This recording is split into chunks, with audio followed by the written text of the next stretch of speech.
جرب معاكم لبن بالشوكولاته، نعمل مقارنه انه شركه احلى. 4 انواع. وما تنسوش بقى يا جماعه تعملوا لايك للفيديو، تشتركوا في القناه، هنشوف انه واحد يعني طعمه مميز وتكون حلو. اول واحده معايا هجربها لاكتل، ان هي كده دسمه، اللبن فيها تقيل، الشوكولاته حلوه، السكر بتاعها لطيف يعني 9 من 10.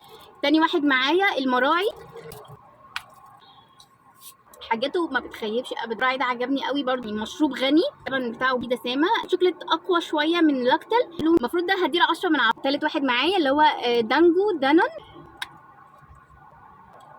حاساه متوسط، اللبن بالشوكولاته كده بتاعه غني، لا حاساه خفيف، سكر باين اكتر، شوكولاته مش باينه تقريبا، مثلا هديله 6 من 10 يعني مستوى ضعيف كده. ادخل على رابع مشروب، هو اخر واحد معايا، شركه جهينه،